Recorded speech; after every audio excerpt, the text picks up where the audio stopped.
ত্রয়োদশ নির্বাচনে নানা অসঙ্গতির কারণে বাতিল হয়েছে ২৮% মনোনয়ন এবং বাতিলের তালিকায় এগিয়ে রয়েছেন স্বতন্ত্র প্রার্থীরা। নির্বাচনে ৫১টি রাজনৈতিক দলের ২০৯০ জন প্রার্থী মনোনয়নপত্র জমা দিয়েছেন। এর মাঝে ১,৮৪২টি মনোনয়নপত্র বৈধ এবং ৭২৩টি মনোনয়নপত্র বাতিল ঘোষণা করেছেন নির্বাচন কমিশন। বেশিরভাগ মনোনয়নপত্র বাতিলের কারণ হিসেবে ইসি দেখিয়েছে হলফনামায় তথ্য গোপন, ঋণখেলাপি থাকা, দ্বৈত নাগরিকত্ব সংক্রান্ত জটিলতা, স্বতন্ত্র প্রার্থীদের ক্ষেত্রে সমর্থনকারী ভোটারদের তথ্যে গরমিল সহ বিভিন্ন অসঙ্গতি।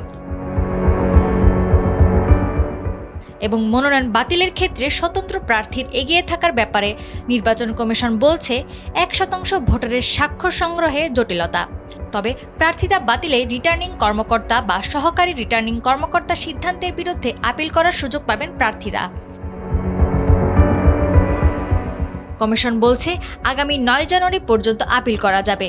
এসব আপিল নিষ্পত্তি হবে ১০ থেকে ১৮ জানুয়ারি। প্রার্থিতা প্রত্যাহারের শেষ তারিখ ২০ জানুয়ারি। ২১ জানুয়ারি রিটার্নিং কর্মকর্তারা চূড়ান্ত প্রার্থিতা তালিকা প্রকাশ ও প্রতীক বরাদ্দ করবেন।